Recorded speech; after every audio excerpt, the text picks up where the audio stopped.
como tal, pero es algo que se puede hilar completamente, ¿no? Y es una de las cuestiones por las cuales Lacan se vuelve complicado de leer, no imposible. Se vuelve complicado de entender, no imposible como se nos vende, porque habría que estar como en la vanguardia del pensamiento. Ahora para nosotros es mucho más sencillo leer a Lacan, porque Lacan estaba a la vanguardia del pensamiento en el año 1953. Es decir, nosotros tenemos la gran ventaja de que podemos estar a la vanguardia de lo que en 1953 se pensaba demasiado fácil, ¿no? Basta leer un libro de Hawkins, o basta leer un libro de Popper o de Kuhn, basta, no sé, incluso poner un video de YouTube, podemos estar a lo que se divulgaba en ese momento de 1953. Entonces, por eso es que se empieza ya en ese momento a hacer una aproximación del psicoanálisis Lacan con la física, que pues va a ser una constante a lo largo del pensamiento y de la propuesta de Lacan. En eso nos quedamos. Y como tal, página, como tal, ¿recuerdan cuál nos quedamos? Nos quedamos a punto de entrar en la tríada, ya como tal. En la tríada para sería, otro. por ejemplo, como otro. se habrá reconocido a la pasada. 242. Ajá, en el primer párrafo. Sí, la tríada, frustración, agresividad y regresión. Ya habíamos abordado, por ejemplo, esta cuestión, este párrafo que dice, este renglón que dice después de la teoría nos recuerda la tríada, frustración, agresividad y regresión. Un punto y aparte después dice, la intuición es ágil, pero una evidencia debe sernos tanto más sospechosa cuando se ha convertido en un lugar común. Eso también ya lo habíamos abordado y habíamos dicho que es tanto una crítica al psicoanálisis freudiano como una crítica a la psicología, porque es ese lugar, ¿no? Una evidencia, dice Lacan, nos debe ser más sospechosa cuando se ha convertido en un lugar común, es decir, cuando se acepta, cuando se usa, cuando se llega a eso, ¿no? Y es algo que Freud proponía de manera indirecta muy constantemente. Por ejemplo, en los sueños, si alguien, y ahí me recuerdo que habíamos ya hablado de esto, si alguien sueña con un paraguas, está soñando con un pene. Si alguien sueña con un árbol, está soñando con un pene. Entonces, esos son lugares que son en un lugar común. Por ejemplo, la psicología ahora se ha aceptado muy a grandes rasgos y muy comúnmente que los problemas alimenticios son problemas con la madre, ¿no? Es un lugar común. Entonces, dice Lacan, uno debe de tener sospecha ante esa evidencia, porque sí, uno podría preguntarle a alguien, ¿no?, que tiene problemas alimenticios, oye, ¿tú cómo tienes con tu mamá? ¿Cómo es tu relación? Muy probablemente tenga, o muy seguramente tenga problemas con la madre, pero como el problema de la causalidad, eso no nos dice nada. Es decir, sí tiene problemas con su mamá y todo, pero ¿qué tiene que ver o de qué nos habla el problema con la madre con la alimentación? Es como ir con el médico y descubrir que me siento mal. Ah, pues usted tiene un tumor. Sí, o sea, tengo un tumor, pero eso no me dice nada. Y es por eso que vamos al médico a que nos arregle el problema, porque eso no nos dice nada de lo que nos está pasando. Simplemente el médico va a decir, lo vamos a extraer y ya, pero nunca vas a entender tu cáncer, nunca vas a entender por qué te salió, qué fue lo que pasó, en qué momento, bajo qué circunstancias. Sí, es el gran problema de la medicina. No hay una etiología como tal. Es decir, cuando uno va al médico, uno va después de un estado sano a un estado enfermo, pero uno nunca sabe qué pasa en el medio. Puede ser cualquier cosa. Puede ser cualquier cosa, exactamente, ¿no? Y esa enfermedad se vuelve un enigma y es un gran problema de la humanidad, ¿no? La enfermedad se vuelve un completo enigma. Estaba bien y de repente ya estoy mal. Y no supe ni qué pasó, ni por qué pasó, y el médico no te lo va a explicar. Esa es la sospecha que uno debe de evitar. Es decir, Lacan nos va a estar orientando a lo largo de su enseñanza para no hacer psicología, a no hacer psicología con él, es decir, con lo que él plantea. Él nos está dando todas las herramientas ya desde ahorita para no hacer psicología con lo que él está planteando. Y por eso es lo rico de este texto, porque es una cuestión teórica muy importante, y es una cuestión técnica también muy importante, y es una cuestión crítica sumamente importante. Digamos que este texto cumple con esas tres características para podernos adentrar en lo que a posterior va a ser toda su obra, y pues aquí lo estamos viendo. Y aquí, un párrafo después, va a hacer la separación entre el ser y el sujeto, porque dice, como pregunta, sería la tercera pregunta del siguiente párrafo, dice, no se adentra por él, el sujeto, en una disposición más y más grande de ese ser de sí mismo con respecto al cual, a fuerza de pinturas sinceras que no por ello dejan menos incoherente la idea, de rectificaciones que no llegan a desprender su esencia, de apuntalamientos y de defensas que no impiden a su estatua, tambalearse, de abrazos narcisistas que no hacen soplo al animarlo, acaba por reconocer de ese ser que no fue nunca sino su obra de lo imaginario y que esa obra defrauda en él toda certidumbre. Si se fijan, ahí Lacan ya está haciendo la diferencia entre ser y entre sujeto, ¿no? Y es algo que no queda nada de claro en otras teorías. Para Freud el ser sería el sujeto. Un ser es Wesen, el núcleo de nuestro ser. Para Freud es parte, el ello pues es parte del sujeto. Para la psicología también el ser es el sujeto.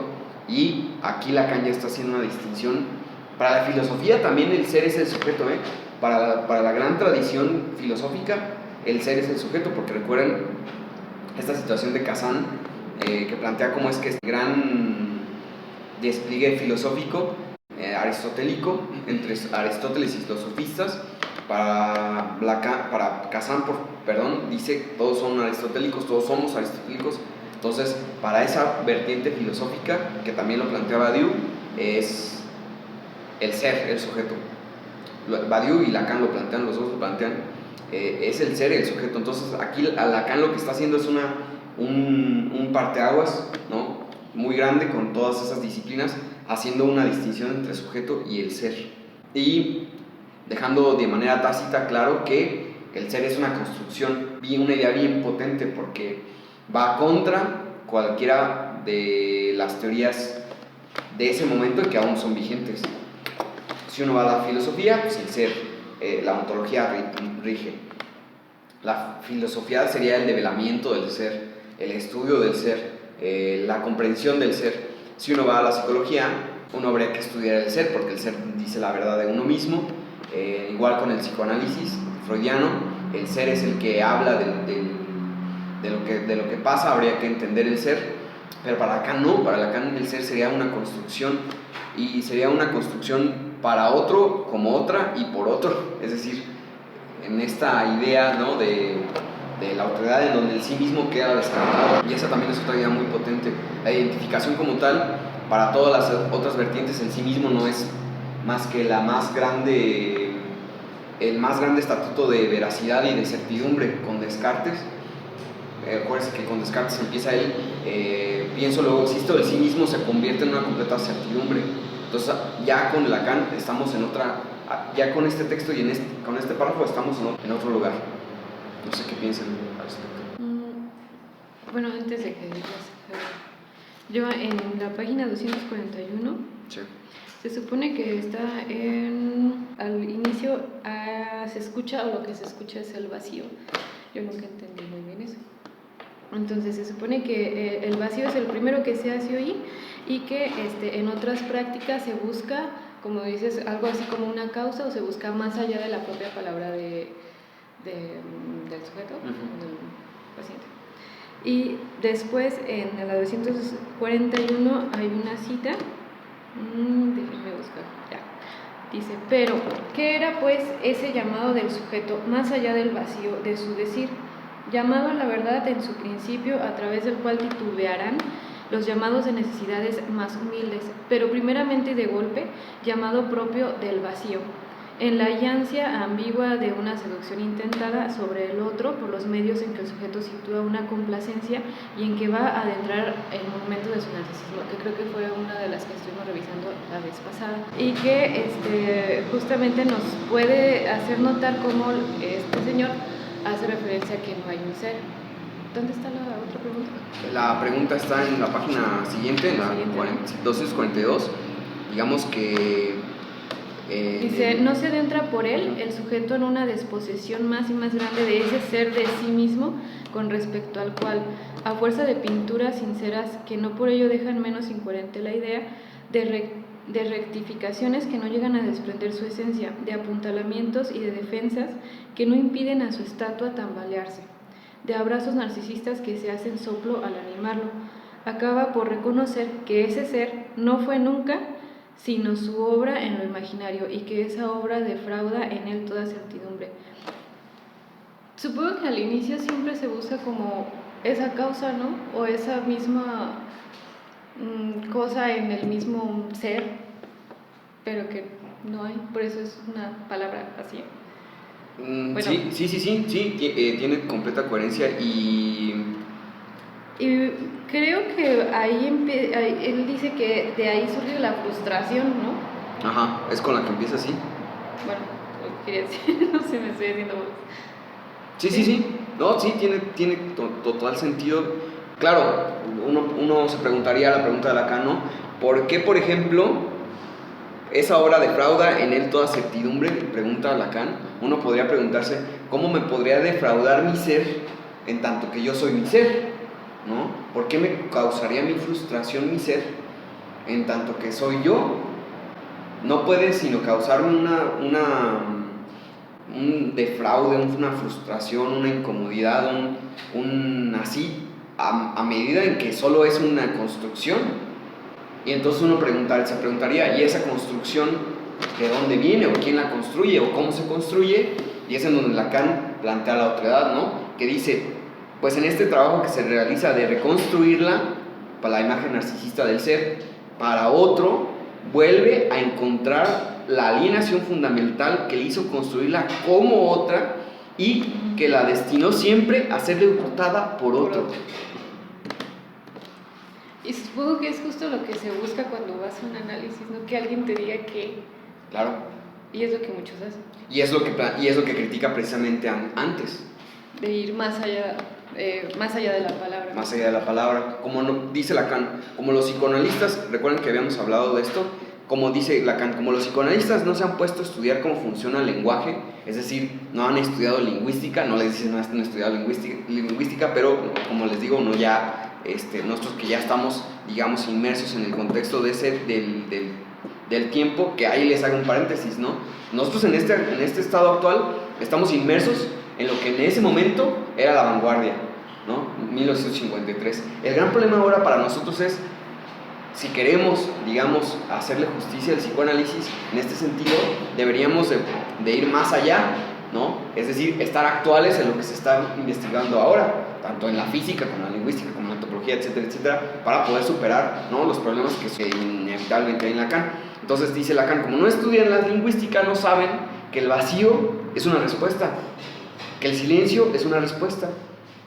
Eso no lo entienden. Y entonces, como no saben que eso es una respuesta, entonces tratan de buscar, como el silencio les frustra, tratan de buscar una respuesta más allá de la palabra, como les decía yo. Entonces buscas en cómo está acostado en el diván, en cómo llegó vestido esta vez, ¿no?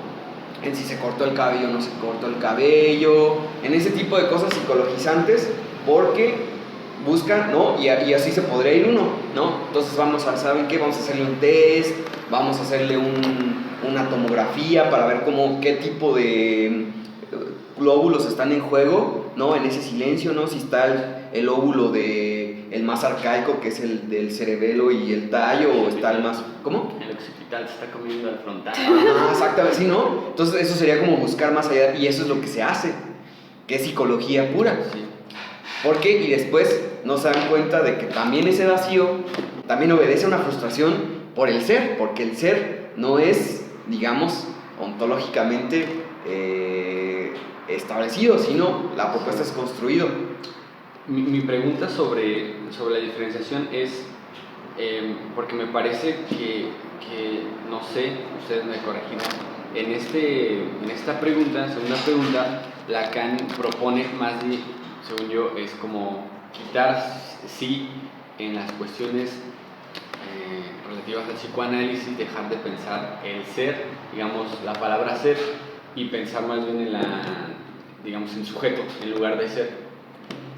Y sobre todo porque una vez que introduces el el concepto de sujeto en Lacan, pues vas a tener que hablar, por supuesto, del deseo del otro, una inmixción, ¿no? Y en ese sentido, a mí me llama mucho la atención porque dice él, ¿cómo es que algo, digamos, como el ego, o como ese mi ser, te va a traer frustración? Y dice algo muy interesante, porque dice, no se tratará más bien de algo inherente al discurso, es decir, esa construcción siempre va a ser inherente en tanto que dirá más adelante, ¿no?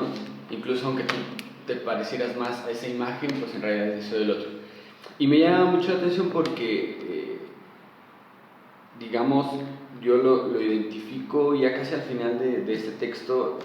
Lacan habla sobre la espira, ¿no? Sobre que los psicoanálisis tendríamos que estar advertidos de esa espira, ¿no? Donde, yo lo pienso, donde se construye el sujeto, es decir, uno es responsable de la noción del sujeto, dice Lacan, pues de esa construcción que tenemos, de eso que nosotros concibimos como el sujeto. Digamos, aquí me parece que Lacan hace esa propuesta, no dejemos de pensar como en un ser, como en una esencia, y más bien pensamos en el sujeto porque el sujeto trae muchísimas más consecuencias, ya sea una inflexión de otra edad, de eso del otro, etc. Y regresando a esa pregunta que decía Lil sobre el silencio, a mí me parece que es sumamente interesante porque si bien los psicólogos y los psicoanalistas no saben que ese es un llamado a responder, me pareciera ser que es muy interesante en la cuestión de en la práctica del análisis, porque ante un relato de un paciente que está contando, no sé, cualquier cosa, de hecho en la conversación diaria uno siempre asume ante cierta proposición una especie de no, como sí o no, y entonces cualquier persona diría, ah, sí, sí, o digamos aseveraría algo, y me parece que en el análisis lo importante sería poner en tela de juicio eso que el paciente está diciendo, incluso la cuestión más simple, ¿no? Yo pienso como, no sé, un ejemplo, ¿a poco no tú hubieras hecho lo mismo si tal situación hubiera pasado? ¿No? Y tu amigo te diría, no, pues sí, o cualquier otra persona así. Me parece ser que hay el juego que se maneja en análisis, es decir, ah, sí, pero digamos, como, ¿por qué lo haría, no? O usted, desde su posición, ¿por qué lo haría? Me parece que incluso, si no agotamos ese recurso incluso del silencio, podemos caer en afirmar eso que esté diciendo y, digamos, fortalecer ese dicho narcisista que nos viene advirtiendo acá. Perdón. No va a decir nada. ¿No? Pero me estoy inspirando. Sí.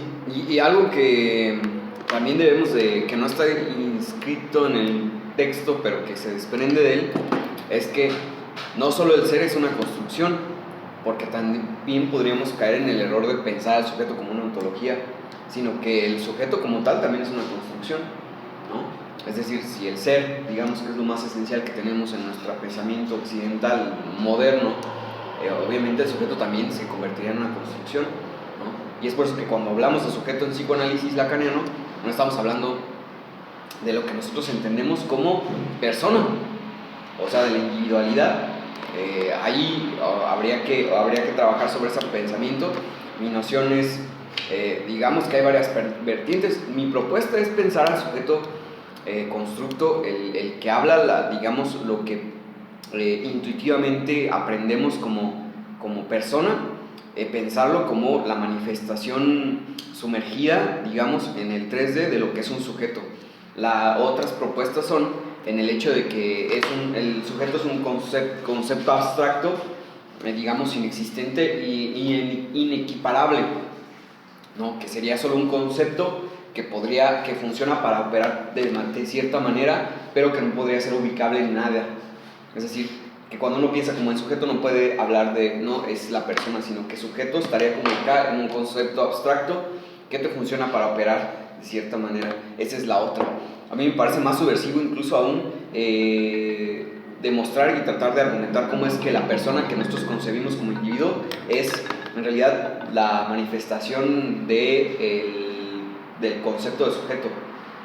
Igual que como en una figura topológica que no existe como tal, puede ser sumergible, igual el concepto de sujeto que no estaría como, digamos, siendo empalmable, nosotros seríamos como la parte sumergible.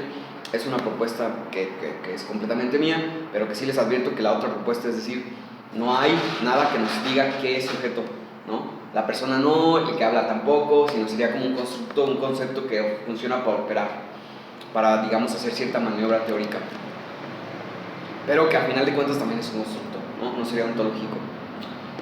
Y en relación a la formación del analista, me parece que es muy interesante porque uno tendría que estarse preguntando sobre esa concepción de sujeto, me parece. Rigo una vez comentaba como que Freud no sé si sea cierto, como que Freud no le interesaba mucho a la cuestión de estar como al tanto de las ciencias, ¿no? Como que se enfrascaba mucho en su escritura y nada más, digamos, en cierta forma que no le interesaba estar a la vanguardia de lo que se iba desarrollando en sus ciencias de la época. Si eso fuese cierto, que podríamos pensarlo que sí, me parece hacer que se está planteando ya desde acá otra posibilidad, ¿no? Porque me parece que la ventaja de estar al tanto tanto incluso de las ciencias, de los desarrollos, es ir entendiendo a partir de, pues sí, de qué conocimientos es que se va consolidando o se va estructurando una noción de sujeto, porque pensemos en el paradigma biologicista, no se ocupa eso, se ocupa nada más que exista el cuerpo o que exista la materia, cosa que siempre ha estado, y a partir de ahí podemos ir creando leyes que van a existir para siempre. Pero si pensamos que es más bien las discursividades y los nuevos desarrollos que van a ir modificando incluso el camino por el que se va dando, me parece ser que es sumamente importante. No, y la tendencia es, digamos, la encarnización de la descripción de la materia. Es la tendencia. Y se puede ver esa tendencia en otros lugares, como por ejemplo Baudrillard es la crítica que le hace al arte. Baudrillard critica del arte que el arte moderno solo se dedica, digamos, esta mítica frase de Baudrillard de que la imagen se vomita a sí misma. Es decir, más de la imagen, que la imagen se vomite a sí misma, más resolución, más como tal, más ver, ¿no? Ver más adentro, ver más definido. Es también lo que se hace con el discurso científico que opera sobre el paradigma de la medicina, ¿no? Las neurociencias, que son la vanguardia pues la vanguardia, ¿no? De las ciencias médicas, es lo que se dedican es eso, la descripción más exhaustiva, ¿no? ¿Qué hay en tal neurotransmisor? ¿Qué hay en tal sinapsis de tal región, ¿no? Porque recuerden que las neuronas son un entramado tan complejo o casi tan complejo como si se tratara de una galaxia, ¿no? Entonces, ¿qué entramado sináptico hay en tal región, C4, C7, ¿no? ¿Qué ocurre ahí? ¿No? ¿Cuántos potenciales de acción se realizan si ocurre tal estímulo? Es la descripción más exhaustiva. Y eso requiere nada más de la existencia de la materia. Realmente no estamos haciendo nada más que estar yendo a describir y describir y describir como más podamos, es decir, que se vomite a sí misma la materia en esta relación que hacemos con Baudrillard, es lo que se hace.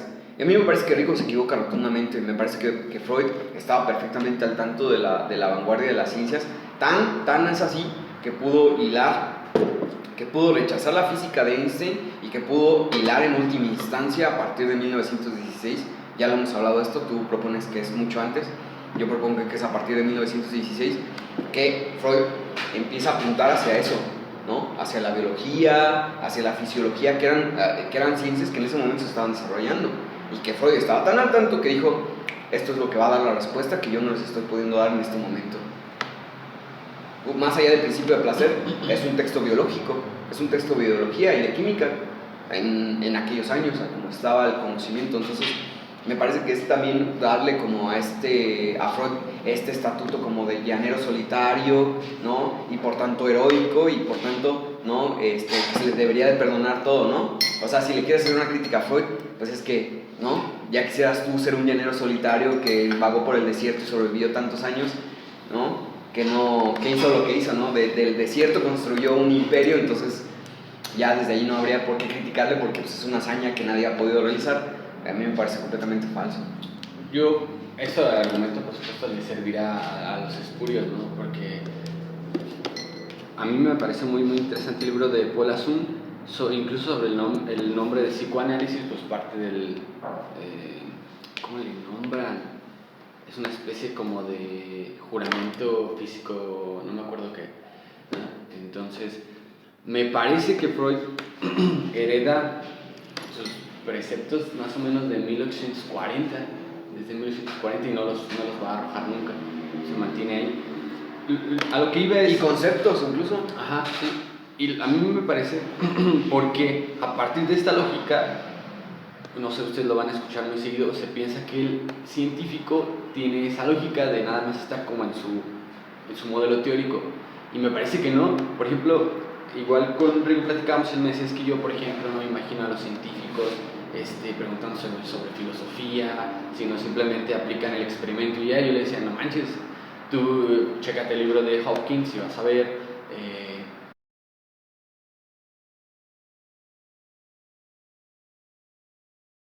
Que ustedes pueden pensar, si son muy metafísicos, una sustancia, una especie. Descartes ya en un estado Descartes, Newton, en un estado de desesperación en la óptica, se refirió al tiempo como el sensorium divino, es decir, como la sensibilidad de Dios. Pensaba que el tiempo era el tic-tac interior del corazón de la divinidad, ¿no? Que, bueno, como metáfora no está mal, ¿no? El tiempo es un concepto que les resulta muy difícil de entender a los clásicos, a los griegos.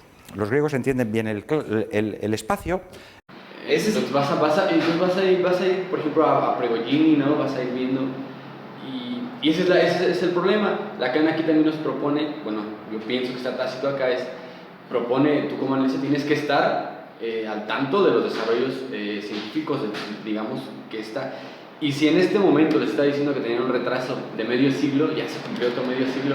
Y el problema es que se piensa que no tendría nada que ver, ¿sabes? Que uno podría desarrollar un pensamiento de lo que fuera a partir de aquí y atinarle, ¿no? Ese es el gran problema y ese es digamos, el problema de que dice el atraso de medio siglo y ese es el gravísimo problema de que traigamos un atraso de ciento y tantos, de un siglo y cacho de años. Porque eso va a impactar directamente en cómo pensamos las cosas, cómo las resolvemos y cómo las planteamos. Ese es el gran problema.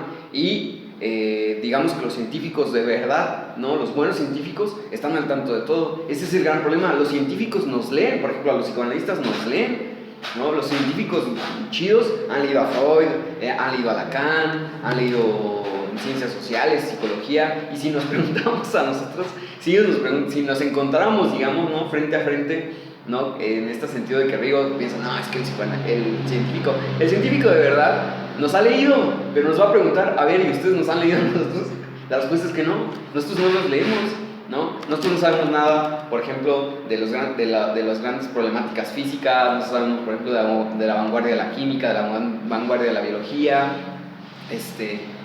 no sabemos, y eso es un gran problemón, porque nos estamos aislando, ¿no? Y ellos sí están bien enterados de que estamos acá diciendo de este otro lado, y luego nuestra salida fácil es decir, ay, es que ellos no tienen mala idea, ¿no? Esa es la salida fácil.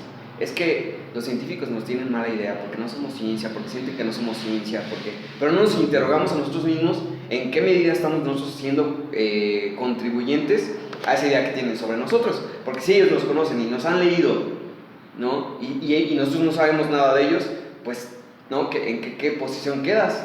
De decir, pues es que nada más, él sí está nada más dándole vueltas a lo que él hace en ese sentido, ¿no? Girando en su propio eje, cuando acá nosotros, hay un libro de Curtis, la biología de Curtis, donde habla de Freud, dice que la epistemología de Freud es la epistemología de Newton y de la biología de su tiempo, y es un biólogo que ya leyó a Freud y que se dio cuenta de un argumento como tal, y que es un biólogo que también conoce de física y que pudo hacer el análisis y decir, pues ¿saben qué? Freud estaba en este sentido, ¿no? Freud está atrapado aquí en la biología de su tiempo y en la física de Newton. Y dices, no manches, un biólogo ya llegó a ese nivel, y en el psicoanálisis mismo, como no estamos enterados ni de la biología ni de la física, no podemos darnos cuenta de que había un límite bien establecido en Freud. El Kandel, ¿no? ¿Cómo? Kandel, por ejemplo, es un médico, recibe un premio de los médicos, no sé cuál sea, y propone que las tesis de Freud eran correctas, nada más que él no tenía los desarrollos tecnológicos para verificarse, ¿no? Claro, pero que se verificarán, se ¿no? pueden verificar, y ahora ya se pueden verificar muchas cosas, así que pues, Freud tenía razón. Claro. Todo está, el aparato, la segunda tópica está ubicable en el cerebro. Claro. Entonces, eso nos dice algo, pues, no podemos decir nada, es que ellos no leyeron. Porque la jugada de los psicoanalistas ahora es, no. Y el problema, a mí lo que más me preocupa es que muchos de ellos ni siquiera han, digamos, entendido que hay una posición epistemológica en Freud. Y cuando tú les preguntas, mira, hay un tipo que ha seguido el desarrollo teórico de Freud hasta llevarlo a la biología, y dicen, no, es que ese güey está equivocado, no es así, Freud no propuso eso, son metonimias baratas, etcétera, etcétera. Y dices, güey, ni siquiera te has puesto a leer de verdad. Ajá, y ni siquiera te das cuenta que hay una posición epistemológica que permite que se hagan esos desarrollos, que no es nada más así como que a ese güey se le ocurrió. No, y que fue la propuesta de Freud, del todo por el todo. Y ahora nos podemos preguntar, ¿y eso cómo nos afecta a nosotros actualmente? Pues en todo, porque si la que se plantea como la subversiva apunta hacia la medicina y apunta hacia la biología y apunta hacia la individualización, quiere decir que no es la vía, ¿sabes? Porque todo está apuntando actualmente para ello. No nos sirve de mucho eso para subvertir.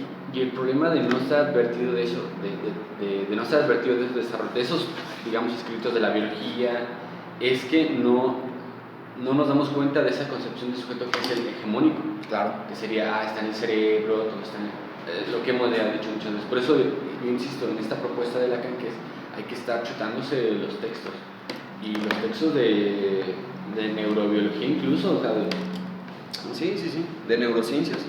Sí, porque a ultranza, el gran problema de esto, porque podemos decir, ¿cuál es el problema? A ultranza, el gran problema de esto es el destino y la causalidad, ¿no? Si está en el cerebro, si está en el cuerpo, pues dense cuenta que estamos maniatados, ¿no? Con eso se puede justificar cualquier cosa, como lo decíamos en la plática de Matzak. Con esa epistemología se puede justificar cualquier cosa, ¿no? Al rato se va a encontrar un gen, y no lo duden, ¿no? De cómo es que sí hay una superioridad genética del hombre sobre la mujer, ¿no? Y entonces se empiezan a justificar todo este tipo de situaciones, y si no estamos enterados de todo esto, no vamos a encontrar, digamos, una vía para poder decirle, a ver, ¿no? El pero, porque este problema del ser, del individualismo, del biologicismo, se puede subvertir, pero desde los cimientos, desde la epistemología misma, ¿no? Y ese es un trabajo muy complicado. Sí, es muy complicado, porque a la inmediatez no le vamos a ganar, porque para la gente es, ¿no? Simplemente recuerden cómo incluso el planteamiento de cuestionar la biología, ¿no? De repensarla tantito fue así como de, no, es que están los genes, y es que está, o la chava esta de la Karina dijo, no, y es que eso fue así desde el inicio, porque cuando éramos, no, salvajes era yo cazo y tú recolectas, y no, eso está bien impregnado, y en la inmediatez no le vamos a ganar. Porque es lo más común de pensar y es lo más inmediato y es lo más obvio, ¿no? ¿Cómo me vas a venir tú a decir que hay lenguaje sin cuerpo? ¿Cómo? Eso es impensable. No, pues es que la verdad es que sí, y tú piensas que no, porque tú sigues un modelo epistemológico.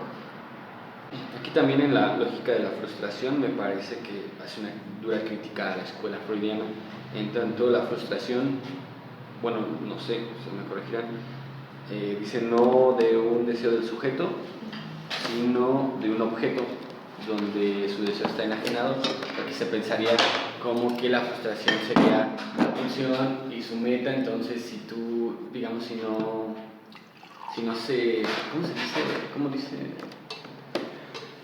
Satisface. Si no satisface, no sé, habría un problema ahí, se desarrollaría un síntoma, tiene toda una lógica. Y me parece que es una dura crítica, en tanto dice el deseo del sujeto, dice esta frustración no de un deseo del sujeto, sino de un objeto donde está su deseo enajenado. Y me pregunto pues sobre ese objeto, sobre la naturalidad de ese objeto, y pienso en una naturalidad pues que se refiere a la imagen, a una imagen, a un imaginario, que podríamos en el desarrollo de Lacan ubicarlo en una cuestión del estadio del espejo, no sé.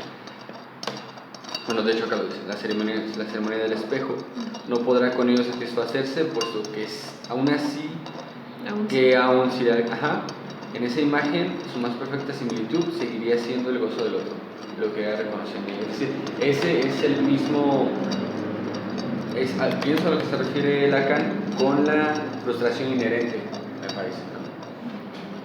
Que está inherente al discurso del sujeto. Sí, porque al inicio tal cual es este ego cuya fuerza definen ahora nuestros estudios la capacidad de sostener una frustración, es frustración en su esencia. Después dice que es una frustración de segundo grado, pero es lo que yo no entiendo muy bien y les iba a preguntar sobre ese parrafito. Es frustración no de un deseo del sujeto, sino de un objeto donde su deseo está alienado y que cuanto más se elabora, tanto más se ahonda para el sujeto la alienación de su goce. Es que estamos en 1953 y acuérdense que este es un escrito que Lacan, es un discurso que Lacan da en Roma. No es el discurso de Roma, pero es un escrito que Lacan propone en Roma.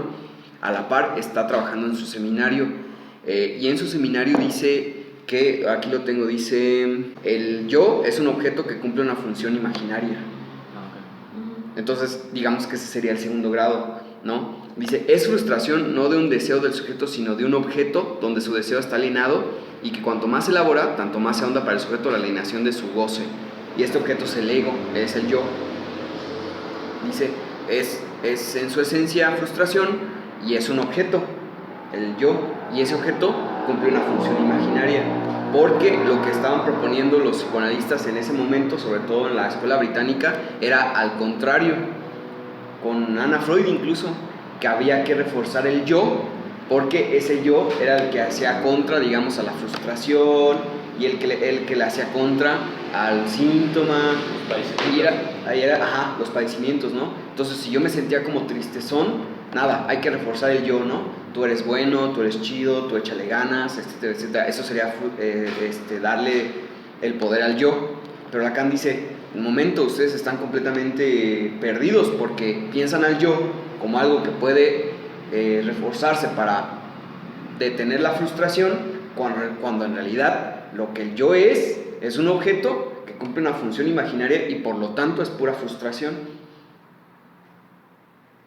Y por eso plantea lo del estadio del espejo, ¿no? Porque dice, aún y cuando el sujeto, acuérdense en este ideal del yo y el yo ideal que planteaba Freud, ¿no? Decía Freud que el ideal del yo era lo que uno podía o lo que uno quería,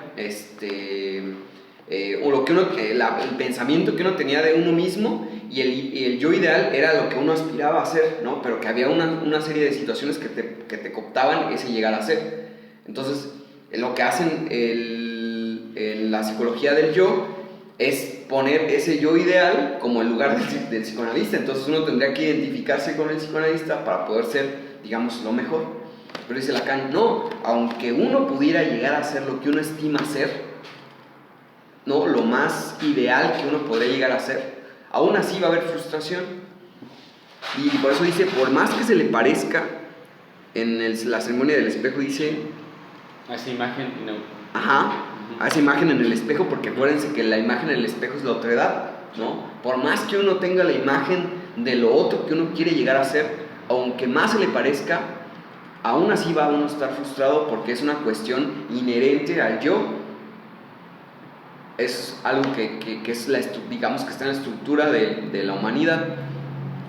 Y esto nos va a llevar a posteriori a la cuestión de que Lacan va a plantear con álgebra lacaniana que no hay identificación. Acuérdense que en matemáticas A es igual a A, es una identificación, ¿no? A es igual a, pero Lacan propone A es igual a... Entonces, esto a la postre nos va a llevar con la identificación. Lacan propone, digamos que esto en matemáticas sería como identificación. Tenemos abajo A igual a A, eso sería la identificación, porque este valor es equiparable a este valor completamente. Lacan va a proponer con álgebra lacaniana la imposibilidad de la identificación, ¿no? Acuérdense que el igual y cruzados no es igual. Entonces, ¿por qué? Porque A sería A'. Acuérdense también en matemáticas cuando se le pone una, no sé cómo se le podrá llamar a eso, ¿quién sabe? Una tilde, sí. Pues bueno, esta sí, rayita, una comita. esta comita es prima, lo cual ya no la hace igual. Entonces, para Lacan esta sería la fórmula de la identificación, es decir, imposible. No es posible. ¿Por qué? Tiene todo un constructo lógico, obviamente, porque un significante no es igual a otro significante. Y es el ejemplo eterno, ¿no? De padre, no es mi padre, no es una tautología en psicoanálisis lacaniano. porque el significante padre en un lugar no equivale al significante padre en el segundo lugar. Mi padre es mi padre no sería una identificación como esto. Mi padre es mi padre sería en este sentido. Porque un significante aquí tiene una acepción y un significante acá tiene otra acepción. Eso ya en Saussure se encuentra esta lógica. ¿En dónde? En Saussure. ¿Saussure? No, porque para Saussure el significante y el significado valen lo mismo. Vale, lo mismo. Sí. Vale. Entonces, no, este es un movimiento completamente de Lacan.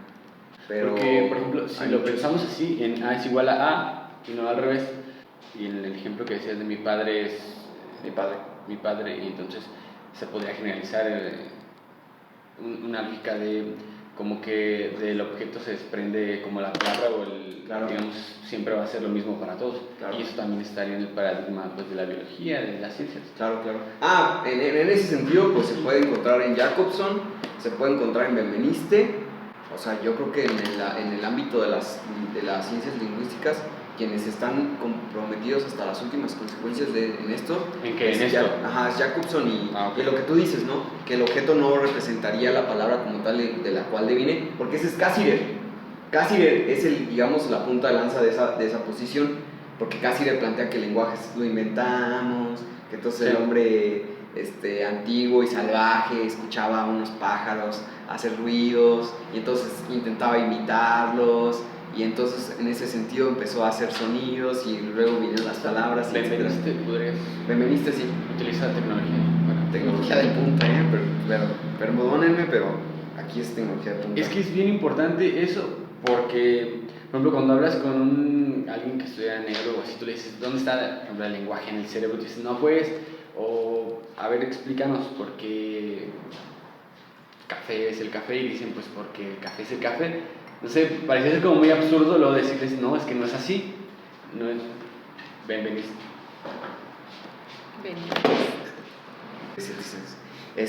Su gran argumento es ese: no existe una área de lenguaje. Broca y Wernicke, entonces sin esa área de lenguaje, no hay lenguaje. Ese es su máxima. Y eso proviene de la evolución, ¿no? Porque acuérdense que tenemos primero el tallo que se fue desarrollando hasta desarrollar el lóbulo frontal, y entonces en ese movimiento se fue desarrollando el área del lenguaje. Entonces para ellos ese es no se empalma con la evolución. Tenemos un momento en el que un salvaje no tiene lenguaje porque no tiene área de Wernicke, porque no tiene bien desarrollado su cerebro, su materia. Luego tenemos un momento posterior en donde ya se desarrolló y entonces está el lenguaje, no el área del lenguaje. Esa es su máxima. Entonces cuando tú hablas y tienes una cuestión, unos entramados lingüísticos, pues el área del lenguaje se está moviendo, ¿no? Se está activando. ¿Netas así? Pues por ejemplo, ¿nunca has visto las imágenes de la tomografía que se va moviendo así? Ya. Pues así, se mueve, literal. Y así es como dices. Sí, es así. Sí, o sea, es que sí. Qué buena Sí, es así. representación. O sea, se mueve. Entonces bien dices, ¿viste? Se está moviendo. Sí. Pero lo mismo, o sea, sí, se mueve o sea, también se me mueve el glúteo derecho. ¿Y no les ha pasado que hablan y les brinca algo cuando están hablando? Todo el tiempo. ¿No? Hablas así de algo y te empieza entonces, ¿qué también es mi área de lenguaje o cómo? ¿Sí me explico? O sea, que se mueva ahí, sí, pero hay una gran diferencia a que exista un área fisiológica que reacciona con el lenguaje, a decir que esa área es la causante, es la causalidad del lenguaje. Yo me atrevo a decir que ellos solo han ubicado esas áreas donde hay una actividad. Exactamente. Pero no han explicado la función del símbolo. No, y no son universales. Es decir, hay cerebros que reaccionan ahí, pero hay cerebros donde no reacciona ahí. Digamos que es un estadístico la cuestión del lenguaje en la zona. Por eso es importante estudiarlos a estos, porque te la venden, y te la venden como si fuera nueva la moto, y no es nueva, está usada. Porque hay lugares en donde el lenguaje no reacciona. No es que lo hacen, cucharean las pruebas, ¿no? Tienen el más menos. Y hay cerebros en donde el área del lenguaje no es ahí, sino también es en otra parte, está en todos. Es una cuestión que dicen, pues realmente la mayor parte es pues el área del lenguaje aquí, pero pues es igual como con la parte racional y la parte creativa que se decía que era el derecho y era el izquierdo, falso. Eso es también otra que te la venden como nueva, pero en el cerebro no hay posibilidad de ubicación exacta en todos. Hay algunos en los que en un área está dividido, se las debo porque son como 100 o 200 y cachas divisiones, pero no, a unos se les reacciona acá, otros acá, así. Es algo que... Como el médico en el siglo XIX que dijo, no se puede comprobar exactamente si la perversión está en el cerebro, pero lo único que puedo asegurar es que está en el cerebro. Venga, aguanta. ¿Qué pasó contigo? Me dio risa lo del desarrollo de la evolución del tallo porque Freud pues mantiene esta misma lógica. Claro.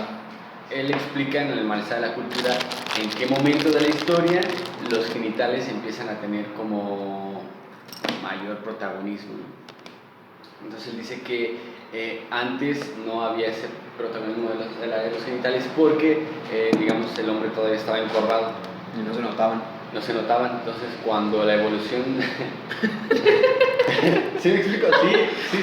Sí. Cuando la evolución, cuando pasó al Homo erectus, se mostraron... porque antes de eso era el olfato. Digamos, como a los perros, si ustedes se fijan, es a través del olfato que se huelen. Pero cuando, digamos, el Homo erectus, ¡pum!, se mostraron y entonces es a partir de que se ven los órganos que son de esa forma. Entonces va en esa misma lógica, pues, ¿no? Igualita, porque luego no se las creen. No, son discursos ideológicos, es decir, ese es el problema, que estamos luchando contra discursos ideológicos que se plantean como científicos. Un físico no te va a decir, en el área en el que él estudia, un físico no te va a decir, esta onda es evolutiva como tal, no se sabe.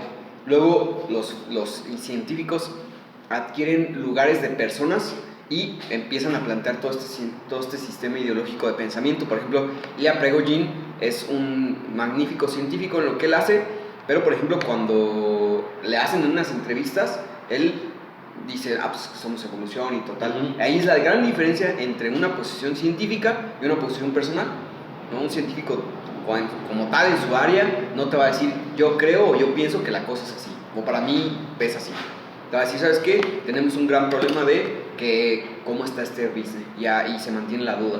Ya en el ámbito personal te va a decir, pues lo que pasa es que venimos de la evolución y tal. Esa es la gran división. Y el problema es que acá, por ejemplo, en Freud, para Freud lo que él piensa y lo que él cree es lo que plantea como lo que es, lo que él piensa. Esa es la gran diferencia. Y eso es lo que ha hecho la diferencia en las grandes ciencias. Para Einstein lo que él pensaba era que no había un universo caótico. Eso fue lo que pensó y lo mezcló. Y entonces por eso Einstein, quedó rebasado. Quedó rebasado completamente. Si él se hubiera tenido a lo que él estaba trabajando y no a lo que él pensaba que era, se hubiera, digamos, mantenido en la vía de las ciencias. Pero eso es algo bien complicadísimo de hacer. O sea, separar lo que tú piensas de lo que tú estás estudiando es algo de las cosas más complejas. Y es por eso que los movimientos de las ciencias avanzan y tú, si no estás a la altura, te quedas completamente, seas Einstein, seas el que tú me digas o como te quieras llamar, no te quedas.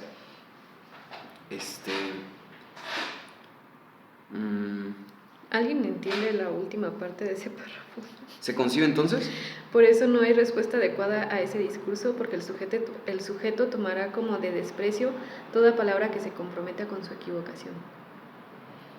Pues es que como les contaba, decía antes, no podría con ello satisfacerse, puesto que aún si alcanzase en esa imagen su más perfecta similitud, es decir, la del espejo, es decir, la del otro, seguiría siendo el goce del otro, ¿no? O sea, seguiría irreductiblemente en una relación a otro, a una otredad. Recuérdense que cuando se habla del otro no estamos hablando de una persona, estamos hablando de una otredad, puede ser cualquier cosa que refiera al otro. Lo que hará reconocer en ella. Dice, por eso no hay respuesta adecuada a ese discurso, porque el sujeto tomará como desprecios toda palabra que se comprometa en su equivocación. No hay respuesta posible para aliviar esa frustración, dado que es o es frustración en sí misma y es un objeto que cumple una función Entonces, imaginaria. ¿siempre tendría que haber al inicio silencio? No, es que estamos, ya digamos que superamos la barrera del silencio y dice que, por ejemplo, el discurso narcisista de lo que es, como estábamos acá, ¿no? Del ser, es frustración en sí. Y que ante el hablar del ser y de lo que se es, va a generar siempre frustración y que no hay una respuesta como tal. Yo lo pienso así, cuanto más enajenación a esa imagen, digamos, cuanto más frustración, y cuanto más, cuanto más uno se enajena a esa imagen del espejo, cuanto más frustración hay una frustración inherente. Precisamente en esa función no habría una respuesta correcta, puesto que cualquier respuesta que reforzara a esa imagen automáticamente incrementaría la frustración. Ya sea que la refuerces o ya sea que la niegues. Por decir algo, Frustra. ¿no? Digamos, por decir algo de reforzar puede ser que, por decir algo, ¿no? Por poner algo, en tanto que negarla o reforzarla, cuanto más se enajena esa imagen, me parece, cuanto más, podemos decirlo, se sostiene más esa frustración inherente. Por eso es que no habría una respuesta correcta ante eso. Yo pienso respuesta correcta podría ser el cuestionarse la pregunta ante esas afirmaciones que se pudiesen hacer. Sí, es a lo que va Eliot. Tanto la pregunta de Eliot sería, en vez de silencio, más bien, no sé si dice después, pero que dice que el psicoanalista lo que debe hacer es mantener digamos que en tela de juicio, poner en tela de juicio ese tipo de aseveraciones, ¿no? Porque si le dices, no, fíjese doctor que yo soy la mejor persona del mundo, yo soy muy buena persona, sí, usted es muy buena persona, ahí hay frustración, porque digamos que le estás tú diciendo, sí, usted se parece muchísimo a la imagen del espejo de la otredad, es frustración. O si le dice... En ese sentido va de no hay respuesta correcta. Claro, y si le dice, no, pero es que usted no me parece para nada buena persona, hay frustración porque se está negando aquello que se está pareciendo obvio del ser, ¿no? Entonces Lacan va a decir, no sé si en la siguiente página, que el movimiento es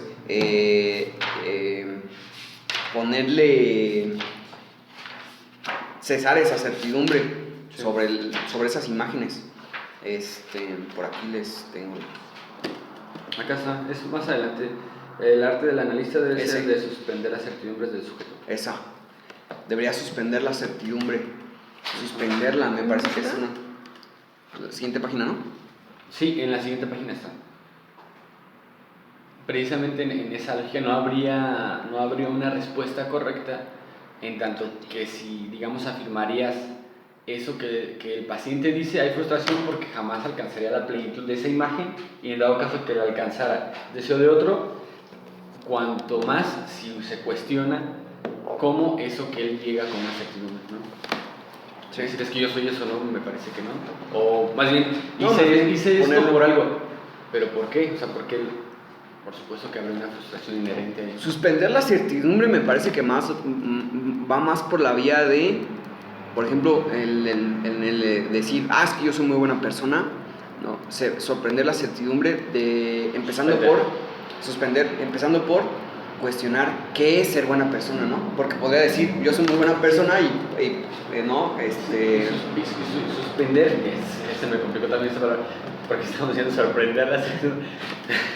Suspender la certidumbre, si tendría que ser en la pregunta, yo vuelvo a hacer hincapié, porque podrías decir, no, usted es mala persona, y valió madre, ¿no? Ya estás del lado de la psicología. Es que yo estoy muy triste, no, usted está feliz, y estás del lado de la psicología. Usted no está deprimido, está distraído. No, usted no está deprimido, está enojado. Ajá. Es sorprendente que estas cosas no las toman en cuenta muchos psicoanalistas, que uno pensaría son como la base de esta ciencia, ¿no? O de esta práctica. Es que son ortodoxos. Fíjense, todas las consecuencias técnicas, críticas, epistemológicas y teóricas que se desprenden de unos cuantos párrafos. Y no es pues azaroso que se nos copte alguna participación donde se pretenda hablar incluso un poquito de esto o se nos suspenda si planteamos la interrogante que nos lleve a esta posición, es algo sumamente subversivo, pues. Pensemos en aquella escena en la maestría en la que se preguntó, ¿sabes? No se afirmó ni una cosa, no le dije, no tiene razón, es decir, no le dije, usted tiene razón, ni tampoco le dije, no tiene razón, sino simplemente se puso entre la discusión una verdad y conllevó una frustración de lanzamiento de butaca, casi. Y a la cabeza, que es lo peor. Sí. Dice en la primera página en la primer párrafo del 244, porque acá nos está diciendo que no hay palabra correcta, digámoslo así. Venimos del párrafo anterior donde dice, es lo que se llama en efecto el análisis de las resistencias cuya vertiente peligrosa aparece de inmediato. Está señalada ya por la existencia del ingenuo que no ha visto nunca manifestarse otra cosa que la significación agresiva de las fantasías de sus sujetos. Y eso es Freud, ¿eh? Ese mismo es el que dice, no vacilando en alegar, ahora sí estamos en la 244, en favor de un análisis causalista que se propondría transformar al sujeto en su presente por explicaciones sabias de su pasado. Yo sabias las pondría incluso entre comillas, ¿no? Sabias de su pasado, traiciona bastante hasta en su tono la angustia que quiere ahorrarse de tener que pensar que la libertad de su paciente esté suspendida de la de su intervención. Listo, ya está. Esta es la crítica, una de las críticas más fuertes a Freud. ¿Por qué? ¿Qué piensan cuando escuchan una explicación sabia de su pasado? En Freud en todos sus casos clínicos siempre estaba en aras de explicar el pasado para modificar el presente. ¿Y qué es lo inconsciente? Lo que pasó en el pasado, esos recuerdos censurados, esos sueños que remiten a un trauma del pasado que es para Freud la causa de lo que está sucediendo ahora. Porque para Freud sí está bien claro, hay una escena primaria, una escena secundaria de un trauma que es la causa de lo que te está pasando ahorita. ¿Cómo le vas a hacer para resolverlo? Para Freud hay que estar, ¿no?, buscando, yendo, rompiendo barreras, rompiendo censuras para encontrar esa escena primaria que te va a decir, ¿ves? Tú, como por ejemplo con esa escena donde el perro y tú tomaste agua, entonces se hiló y por eso es que tú ya no puedes beber agua porque estabas muy enojada porque el perro apareció, te dio asco y eso representaba el problema que tú tenías con la señora y por eso, entonces, ¿no? Problema resuelto. Explicaciones sabias del pasado. Y es y el gran problema que tuvo Freud con el hombre de los lobos, que como era la única vía la que Freud sabía operar, buscó hasta que se inventó. Lo obligó Sí, lo obligó a aceptar que digamos, la escena primaria era que el hombre de los lobos había visto tener a sus padres relaciones sexuales. Pero eso fue una maniobra de Freud, porque era la manera teórica en la que Freud operaba, y como era la manera teórica en la que Freud operaba, fue la técnica que Freud ejecutó hasta el último momento. Y entonces uno podría ponerse en el lugar del hombre de los lobos y que dices, pues sí, ¿no? Ya, sí, fue eso, ya. Porque estás viendo que no lleva hacia nada, ¿no? Entonces, Simón, sí, eso fue ya. Pero pues el hombre de los lobos fue el hombre de los lobos, nunca... No sucedió absolutamente nada. Y es por eso que dice, o se desprende aquí, que la causalidad ya no más, ¿no? La causalidad ya queda, no más escena primaria y luego escena secundaria, en lineamiento, no más un trauma específico en un momento de mi vida, que es la causa. No se sabe, la causa está perdida y también no habría por qué preguntarnos sobre la causa, ¿no? Habría que preguntarnos cómo es que esto está operando y cómo es que lo vamos a poder resolver. Aquí, por ejemplo, estaba viendo se supone que estamos en lo de frustración, agresividad y regresión, ¿no? Sí. Aquí, aún antes, Ajá. en la página anterior, dice, se concibe entonces cómo esta agresividad puede responder a toda intervención que denunciando las intenciones imaginarias del discurso, desarma el objeto que el sujeto ha construido para satisfacerlas, en contrario a lo que dices y también a lo que dice en un párrafo anterior, que la agresividad que el sujeto experimentará no tiene nada que ver con la agresividad animal de un deseo frustrado, que es también como otra cosa que de repente se piensa como un deseo frustrado, algo así, pero no, sino que sería más bien como esa, como ese como desmontaje o algo así, que quita como la certidumbre y que después nos dice, no me acuerdo dónde lo estaba viendo. Pues lo que ustedes me dijeron, que es nada más, es en el discurso donde debe escandirse su resolución. Y nos lo repite muchas veces. En el discurso. Es en el discurso.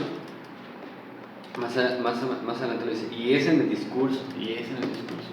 No es en otro lado, no es en el discurso. No es en la relación de objeto, no es en la libido, no es en la forma distinta de coger, de besar, no es en el discurso, no es en serio, no es en la forma de como pararte, no es para ser exitoso, tienes que saludar con la mano hacia arriba y no hacia abajo, porque ahí muestras tú. Y es increíble cómo la constante repetición de eso y que no quede registrado, O sea, no les miento si Función y Campo de la Palabra ha sido uno de los escritos más leídos por todos los psicoanalistas lacanianos del mundo. O sea, yo siento que es el más leído. No sé. No, yo lo podría hacer. Es tan leído que hasta lo leímos en la Facultad de Psicología. En la Facultad de Psicología. Pero con ese señor. Sí, no sé. ¿Con ese señor qué? No fue. ¿Cuál te tocó a ti? Todos. Alcalá, a ti te tocó con Jacobo. ¿A ti? ¿Con Alcalá? A mí también con Alcalá.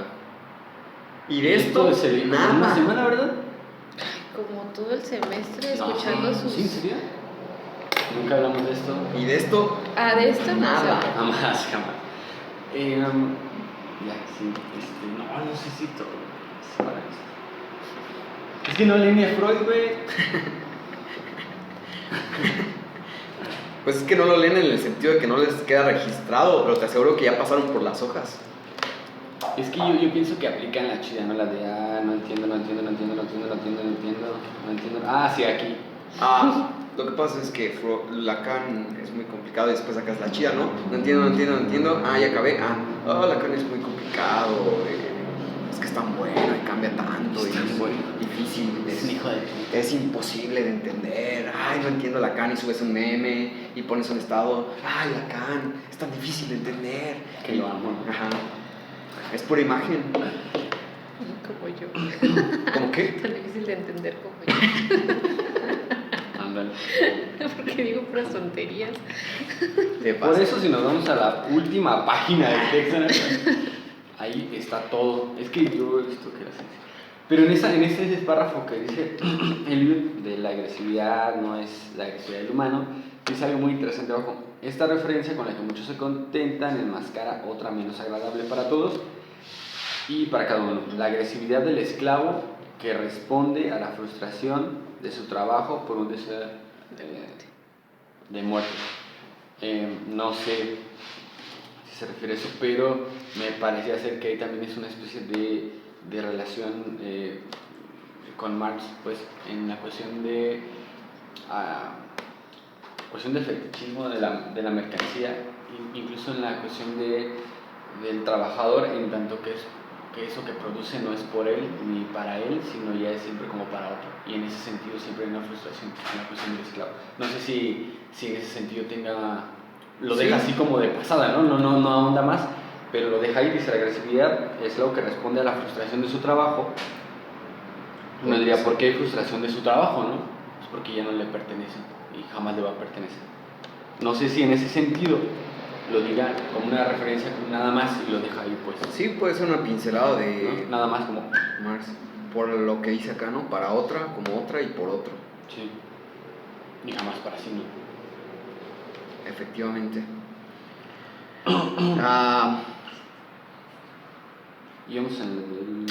Dice después de la cuestión de la explicación sabia, ¿no? Ya queda aquí claro, no es una explicación sabia del pasado, ¿no? En el presente. Ya aquí, fíjense cómo en este movimiento, en este párrafo, Freud queda ya rebasado, porque es lo que hace Freud y es la vía de Freud.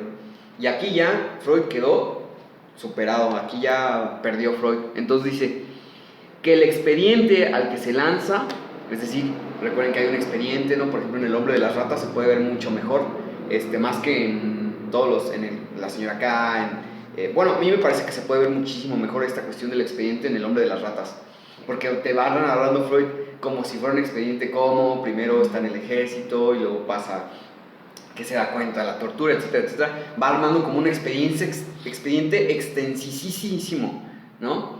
Entonces uno podría decir, ¿cuál es el análisis del caso del hombre de las ratas? Pues sacas un archivo así, ¿no? Desde el primer día, de cuando y ese es el expediente, ¿no? Tú puedes ir al texto. Entonces dice que el expediente al que se lanza pueda ser en algún momento benéfico para el sujeto, es decir, todo ese apilamiento que hace Freud es cosa que no tiene otro alcance que una broma estimulante y no nos ocupará más tiempo. O sea, Freud aquí ya acabó, ya murió, les está diciendo olvídense de Freud, eso fue una broma estimulante. Y sí, es una broma estimulante porque en algunos casos algunos se sintieron mejor, pero en la mayoría de los casos fueron fracasos, ¿no? ¿Cómo se...? Ay, se me olvidó su nombre. Dora se fue, lo mandó a la chingada, qué bien, por lo que les estaba contando la otra vez, ¿no? Como él ya tenía bien claro, Freud hace así con su... Entonces no quiere decir que se ha masturbado porque ya la tenía bien clara. Freud ya la tenía bien clara. Entonces, dice, no nos ocupará más tiempo, ya se finí, se acabó, ya quedó en el pasado. En 1953, y con argumentos muy buenos, porque tiene sentido lo que nos dice, ¿no? Tiene mucho sentido lo que nos dice. Apuntemos más bien a ese id et nunc, que eso quiere decir aquí y ahora. Y la hora. Donde algunos creen debe encerrar la maniobra del análisis, que son los de la psicología del yo. Esos son, ¿qué te pasó en el pasado? No nos importa, ¿no? ¿Quién sabe? No, lo que es importante es ahorita, aquí y ahora. Ya después se desprendió los humanistas son los que son ese, ¿no? Para ellos. Son los que la rompen ahí. Sí, puede en efecto ser útil con tal de que la intención imaginaria que el analista descubre ahí no sea separada por él de la relación simbólica en que se expresa. Nada debe allí leerse referente al yo del sujeto que no pueda ser reasumido por él bajo la forma del je, o sea, en primera persona. Es decir, el tiempo en el que se habla del presente no queda claro para nada, si es una forma simbólica no queda claro para nada que sea presente. Por ejemplo, si yo hablo de que ahorita me siento bien, ¿no? Eso si se fijan lógicamente no refiere al presente. Me siento bien. ¿Qué es sentirme bien? ¿En base a qué está relacionado simbólicamente para mí sentirme bien? ¿No? Refiere a otras cosas. Refiere a otros tiempos. Si tú dices, me siento bien, ¿no? ¿En base a qué te sientes bien? ¿Te acuerdas cuando te sentiste bien en otro momento, en otra situación, bajo otras circunstancias, en la idea que tú tienes de sentirte bien hacia el futuro? ¿Sí me explico? Decir, me siento bien ahorita, en este momento, no refiere directamente al tiempo presente. Si se habla simbólicamente, no refiere al tiempo presente. Refiere a un entramado de tiempos. Y entonces por eso es que dice que el referente al yo, que es el moi, no lo ponen aquí, pero es el moi, nada debe de ahí leerse referente al moi. Recuerden, como no está entre corchetes, hace referencia a moi. Entonces ahí vamos a leer. Nada debe ahí leerse referente al moi del sujeto que no pueda ser asumido por él bajo la forma del je, o sea, en primera persona. No he sido esto sino para llegar a hacer lo que puedo ser. Si tal no fuese la punta permanente del asunto que el sujeto hace de sus espejismos, ¿dónde podría asirse aquí un progreso? Pero dicen, perdón, nada debe allí leerse referente al moi del sujeto que no pueda ser resumido por él. Reasumido por él bajo la forma del je, o sea, en primera persona. Es decir, que en el discurso del moi, porque acuérdense que estábamos en la cuestión de la frustración del discurso narcisista, del ser para el otro, de que eso no te ayuda si tú hablas del pasado del sujeto en forma de expediente, que eso es una broma, no, que ya nada más vamos a hablar de eso. dicen más bien como está en el discurso, insistiendo, Ajá. Lacan va a decir nada de lo que esté en juego al sujeto del moi, y es todo esto que ya hemos dicho, ¿no? La cuestión de la imagen, la cuestión de lo que yo creo, del narcisismo, eso es el moi, está refiriéndose al moi. Entonces dice Lacan, como es en el discurso, el trabajo que habría que hacer es ver cómo eso se puede asumir como je, en vez de como moi. Digamos que es el movimiento que plantea como del imaginario a lo simbólico, porque en el moi no estás interpelado, en el moi es el imaginario como otro, es la... Pero dice que no pueda ser reasumido. Claro, reasumido. Si eso fuese otra cosa, no, incluso ni se podía ni reasumir. No, por eso, estás en una posición donde no estás interpelado. Ajá. No hay nada de esa posición que no se pueda reasumir.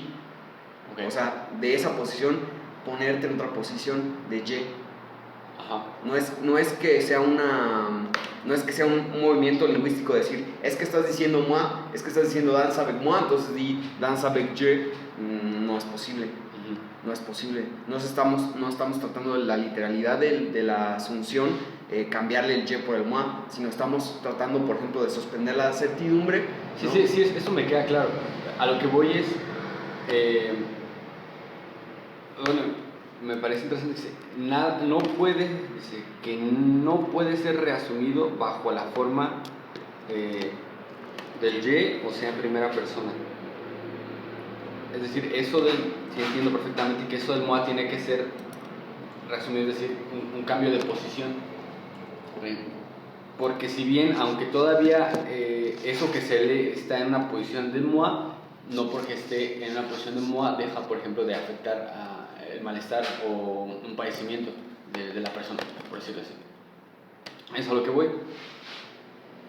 El cambio de posición hacia Y va a generar necesariamente un cambio, pensémoslo en la clínica, en el padecimiento.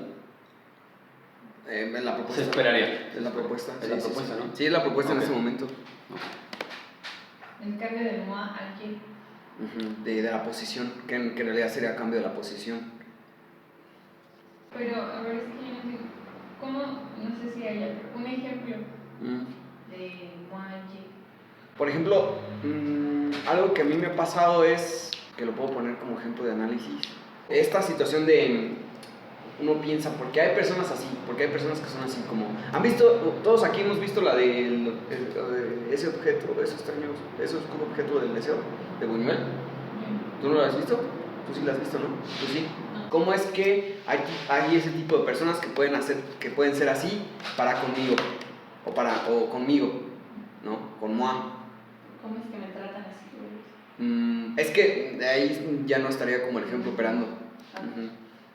No, ¿cómo es que puede haber, porque la pregunta es para con las personas, ¿cómo es que puede haber personas que puedan realizar este tipo de actos o que sean así y por lo tanto sean así conmigo, ¿no? Y entonces el cambio de posición es, ¿no? Que hay ese tipo de personas que hacen ese tipo de cosas porque hay personas también de este lado que permiten que hagan ese tipo de situaciones. ¿Sí me explico? Entonces ya ahí la posición está en el je. Porque hay personas así que hacen este tipo de cosas, ¿no? Y la intervención es porque hay otras personas que se lo permiten. Es una intervención lógica, no es una intervención moral, porque en psicoanálisis no se está hablando de la moralidad, ¿no? Porque alguien que fuera moral te diría, lo que pasa es que son malas personas, ¿no? O son personas que están haciendo el mal. Claro que no deberían de ser así, pero como se está en el análisis y no se está en la situación del bien y el mal o de la moralidad, hay personas así porque hay otro tipo de personas que lo permiten, como el Buñuel, ¿no? Uno podría preguntarse en el obscuro objeto del deseo por qué la morra es así, y uno estaría obviando en este análisis lógico del moi y del je que el tipo, el vato, la morra era así porque el vato seguía, ¿sí me explico? O sea, independiente, el vato le compraste una casa, ¿no? Y era la casa donde ahí los encuentra haciendo ese tipo de cosas, y uno podría decir, ¿cómo es que la morra puede ser así? Uno ahí está obviando que la morra es así porque el vato va y la visita, porque le dice, ahora sí, ¿te acuerdas de esa? Sí. Porque ya ves que el vato va y la visita y está sobre la reja y todavía los ve y se queda ahí, o sea, no se va. Entonces da todo este escenario para que la morra siga haciendo eso. Entonces, ese sería como el cambio de posición. Ahí está, digamos, el movimiento lógico. El tipo jamás pasó del moi al Y. O sea, es como asumir la responsabilidad. No, es que ese es el gran problema, que se han ido los lacanianos con esta pinta de asumir la responsabilidad de lo que te pasa, que es el movimiento de Freud. El movimiento de Freud es ese. Yo voy con un sufrimiento y el movimiento bien cabrón del Freud es decir, ¿qué de lo que a usted le pasa está... ¿Cuál es la ganancia de su sufrimiento? ¿Cuál es la ganancia que usted tiene? ¿No? Y es un movimiento que aceptamos bien fácil con el Freud, pero que si nos ponemos a pensar... Sí, es como pues a ella la golpean porque le gusta. Ajá. Porque Llega alguien, ¿no? Llega alguien en análisis, como un freudiano de cepa, oiga, sabe que vengo aquí porque pues, no, me golpean y soy violentado todos los días, y el movimiento del freudiano de cepa de decir, muy bien, ¿cuál ganancia obtiene usted de ser golpeada? ¿No? ¿Qué movimiento es ese? Es un movimiento de causalidad, de certeza psicológica. Yo ya sé que la tipa gana, ¿no?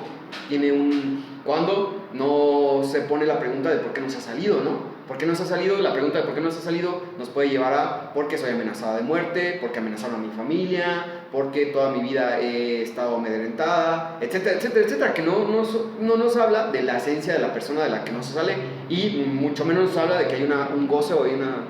Entonces, por eso no hay que irnos con la vía del asumir una responsabilidad cuando tú dices Y, sino estás poniendo en juego otra lógica. Esa es, yo creo, la manera de pensar lo que nos evitaría llegarnos o irnos de paso con la responsabilidad, que es aparte es la responsabilidad subjetiva, ¿no? Porque la responsabilidad subjetiva es mi responsabilidad de lo que pasa. Entonces, el mundo es un culero, tú hazte responsable de lo que te pasa. Entonces no cabe la de, pues si la gente es muy culera contigo, o si la vida es muy culera contigo, cambia tu perspectiva a una madre así. Eso llevaría, a asumir la responsabilidad, eso llevaría, la consecuencia también podría ser esa, ¿no? El mundo es un culero, pero tú eres el que, no, el cambio está en ti, todo eso está de ese lado. Acá lo del cambio del Y y el moi es más un cambio de lógica, de cómo tú operas la lógica, no de percepción subjetiva del mundo, de la realidad, como si hubiera varias realidades. Pero tú estás en una lógica, siguiendo una lógica, ¿no? El tipo regresa y regresa y regresa porque él está pensando su situación en una lógica determinada.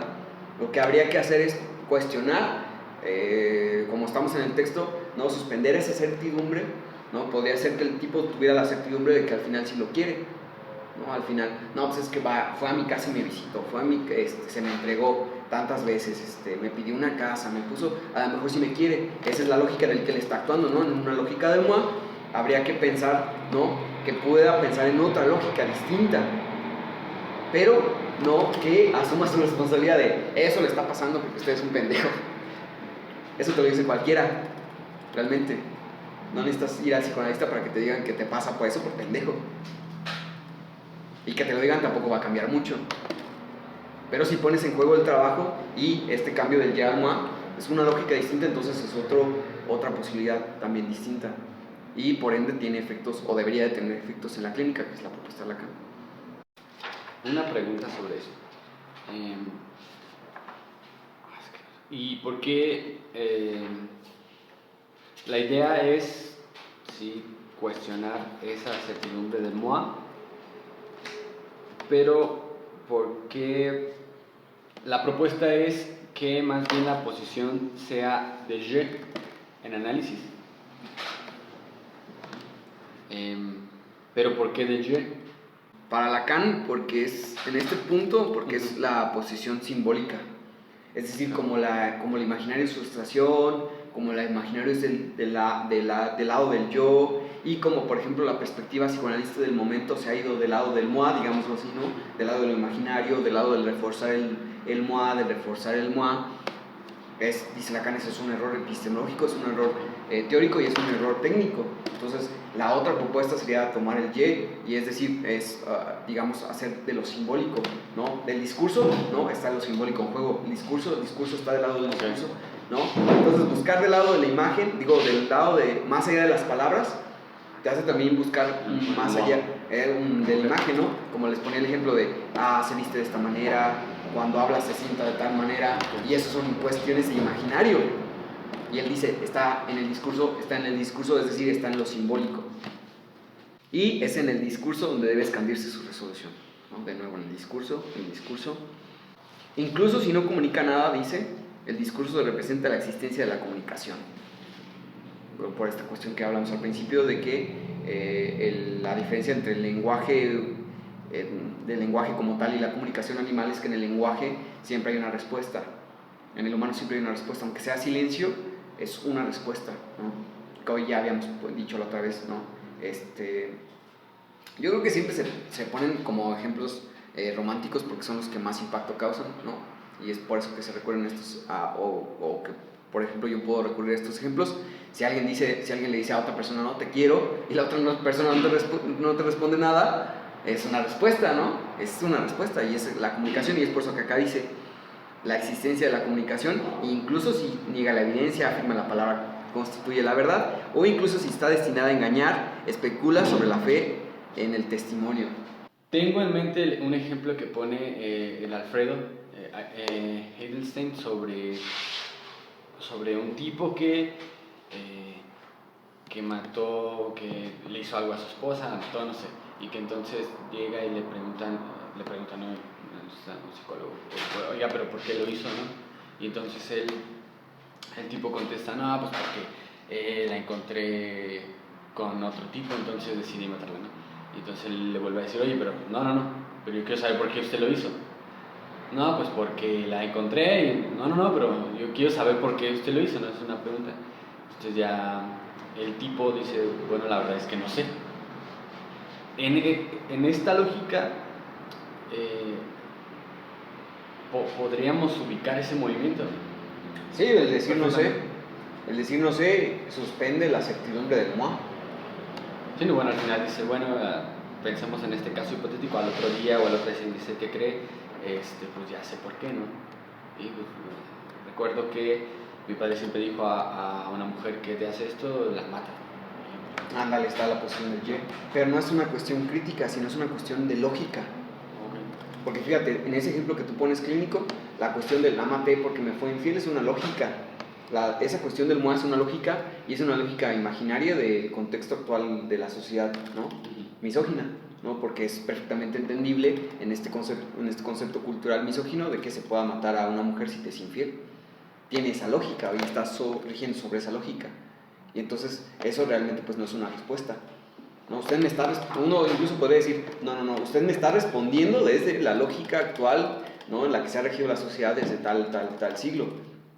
Cuando el tipo dice no sé, se suspende la certidumbre y dice, es que realmente mi papá siempre decía, y ahí está otra lógica del ye, ¿no? Eso me pasó, a mi papá me lo dijo, yo lo escuché, se trabajaba en mi familia, y ahí está una lógica distinta que apela completamente al ye. ¿No es pasar del moi al ye? Puede ser un buen ejemplo. Porque yo lo pienso, ya esta posición del ye bajo una asunción que tiene que ver con algo que se sabe o que se dijo, por ejemplo, en este caso lo que dijo su padre, y que eso que hizo este tipo no es una cuestión de naturalidad o de lógica como digamos, del sentido común, sino que apelar a una asunción desde el ye tendría que ser pensada como desde una asunción pues discursiva, desde algo que se dice de otro lado, por eso lo pensaba. Discursiva y lógica, y disculpen que sea tan insistente, pero es que ese es, digamos, el medio del asunto. Porque un psicólogo también puede trabajar el discurso y también puede preguntar ese tipo de cosas, pero al momento de hacer una relación de elementos no va a poder. Y acá en Lacan sí tiene una lógica. Es decir, que el tipo diga, es que mi padre me lo decía, tiene una lógica inscrita de buscar un sentido lógico. Y como lo habíamos trabajado, el S1, el S2, podríamos trabajar ese ejemplo en el S1, S2 de la maté, ¿no? Y está ahí. ¿Por qué? Porque mi padre lo dijo. Entonces ahí tendríamos un S1 y un S2. Habría que ir buscando qué tipo de lógica se entabla en ese y buscar otro par de significantes para poder tener una lógica de qué es lo que está sucediendo ahí. Pero por sobre la lógica rigurosa. Y en un psicólogo para un psicólogo bastaría, ya está, la mató porque su papá se lo decía y su papá era un misógino, entonces él también es un misógino, asesino, y ya está, se resuelve. Pero eso no nos dice al final pues mucho de por qué realmente lo hizo. O de qué otras cosas están en juego de lo que hizo. Y es al final la lógica, que es la formalización que no se acepta. Que acá no, que no se quiere aceptar. Y es por eso que dice, no sé si ustedes lo ubican, pero yo lo tengo aquí escrito, que dice, hay que tener en cuenta todo el panorama del discurso para poder hacer una interpretación. Por eso está en el discurso, hay que tener en claro todo el panorama del discurso para poder hacer una interpretación, porque a base de eso vas a poder ir identificando, ¿no? S1, S2, S1, S2, S1, S2, S1, S2, hasta resolver un trabajo lógico que te permita hacer una interpretación que pueda tener un efecto terapéutico en el sujeto.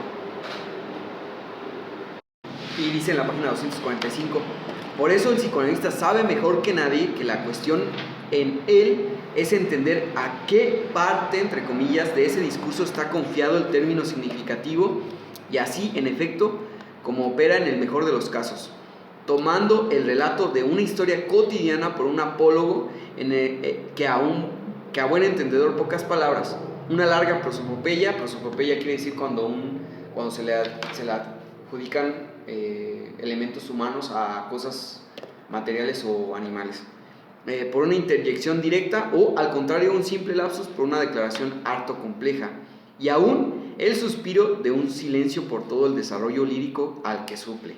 Así, en una puntuación afortunada a la que da su sentido al discurso del sujeto. Por eso, la suspensión de la sesión, así es una puntuación afortunada la que da su sentido al discurso del sujeto. Es decir, la operación del psicoanalista sería puntuar el discurso del sujeto, porque ya saben, ¿no? Puntuar de determinada manera una misma oración da sentidos diferentes, con una simple puntuación, una coma, etc. Una puntuación pues como tal. Y es por eso que después va a decir Lacan que el analista escribe, no sé si lo han escuchado muchísimo. El analista escribe y se piensa que es del lado de la poesía. No, sí, el analista escribe, pero no escribe poesía, escribe lógica de un discurso. Una puntuación, una coma le da un sentido diferente y eso le da un poder a la puntuación. Y es por eso que después dice que la cronometración de una sesión es un error técnico. Porque cuando uno tiene, no sé si a ustedes les ha pasado, cuando uno tiene una sesión ya cronometrada, te apresuras, sientes que ya vas a terminar, entonces dices, voy a decir esto rápidamente antes de que termine para alcanzarlo a decir, o voy a concluir lo que estoy diciendo para no quedarme así como medias, porque ya sabes más o menos que ya te van a cortar. Yo duro media hora, siempre. O sea, 29 minutos, 30, 27, 28, pero no más o no menos, y ya lo aprendes, ya sabes. Entonces vas midiendo las palabras, vas midiendo tu discurso, ¿no? Para alcanzar a decir algo, o para no quedarte a medias y decir mejor ya aquí no voy a decir más de lo que iba a decir para no quedarme así como volando. Entonces, ¿perdón? ¿Te mides entonces? Pues esos son los efectos que causan, te vas midiendo, ¿no? E incluso cuando escuchas que se está levantando ya sabes que va a terminar. Sí, entonces dices, no, debo de terminar aquí o así, es un error técnico. A mí no me pasa. No, a ti no te sucede, porque en ese sentido es lacaniana la doña. Sí, a veces te dura más, a veces te dura menos. Te aplica la de 5 minutos. Una vez, yo creo. Pero que no tanto, como 10, 15 minutos. 10 o 15. Sí, y es por eso que dice Lacan, cronometrar el discurso es un error técnico, porque no se está no está, digamos, adquiriendo el valor, el contenido del discurso. Cuando está diciendo Lacan que es el discurso, dice, si es el discurso y tú lo cronometras, pues no estás en el sentido del discurso, estás en el sentido del tiempo que esté. Entonces, y ese es el gran problema que tuvo Lacan, porque Leipa decía 40 minutos, ni más ni menos, 40 minutos. A mí me parece que su posición teórica es muy buena, y su posición teórica y técnica es perfecta para lo que se trata, ¿no? Si es el discurso, pues no te bases en el cronómetro, sino básate en lo que se está en juego, para hacer un corte, una puntuación, un cambio de sentido, y entonces ahí sí la cortas. Yo creo que, pues yo hasta ahí tengo, no sé ustedes cómo ven. Yo también. Porque después vamos a entrar de este punto, después vamos a entrar a la cuestión de la atención flotante. O sea, aquí en este punto Freud se está debatiendo entre la vida y la muerte, pues se va a morir. Para disgusto de... Spoiler alert. ¿Perdón? Spoiler alert. Se muere. Se muere. Para disgusto y frustración y agresividad de quien ustedes quieran, cae Freud, es insostenible.